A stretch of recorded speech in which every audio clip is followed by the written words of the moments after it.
हमारे पूज्य पिताश्री अब इस दुनिया में नहीं रहे। पहली सूचना यही दी है।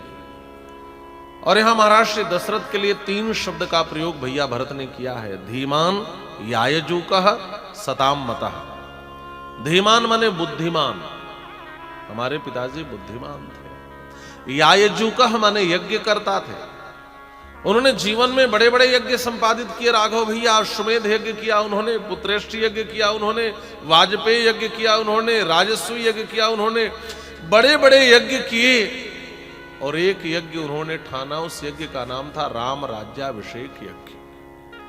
हर यज्ञ में उन्होंने अन्य पदार्थों की आहुति डाली होगी, लेकिन इस यज्ञ में तो उन्होंने प्राणों की ही आहुति डाल दी है। ऐसे यायजूक पिताजी अब इस दुनिया में नहीं रहे।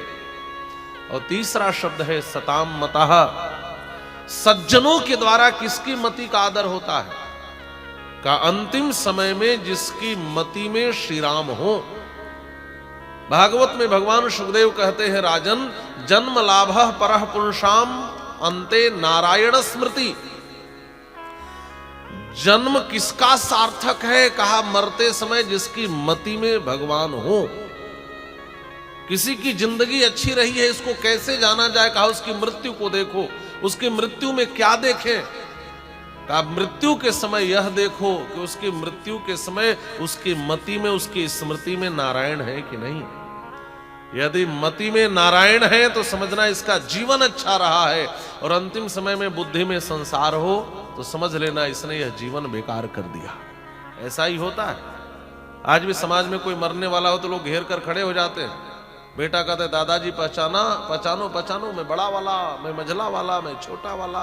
बेटियां घेर के खड़ी हो जाएंगी, मैं दिल्ली वाली, मैं कोलकाता वाली, मैं मुंबई वाली, मैं कानपुर वाली। मरते समय दुनिया के लोग संसार की याद दिलाते हैं। कोई यह नहीं कहता कि दादाजी नारायण का स्मरण करो, श्री राघव का स्मरण करो, श्री कृष्ण का स्मरण करो।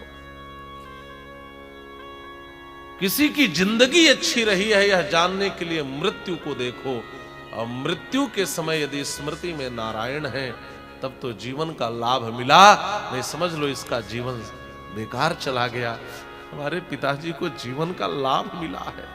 सज्जनों के द्वारा, सत्पुरुषों के द्वारा उनकी मति का आदर हो रहा है। सताम मतः। ऐसे पूज्य पिताश्री अब इस दुनिया में नहीं रहे। इतना सुनना था। प्रगृह रामो बाहु वै पुष्पितांगैव द्रुमः। जैसे कोई पुष्पित वृक्ष कटकर धड़ाम से धरती पर गिर पड़े, वैसे भगवान श्री राम धड़ाम से धरती पर गिर पड़े। मतलब पुष्पित वृक्ष की उपमा क्यों दी? अक्सर कहा जाता है कि कटे हुए वृक्ष की भांति गिर पड़े। यहां पुष्पित वृक्ष की तरह गिरने का मतलब का श्री भरत के मिलने से अभी अभी राम रूपी वृक्ष पुष्पित हुआ था, खिला था, लेकिन पिता की मृत्यु की सूचना ने तो ऐसी पीड़ा दे दी जैसे कोई पुष्पित वृक्ष कटा हुआ गिरता है, वैसे श्री राम धड़ाम से धरती पर गिर पड़े।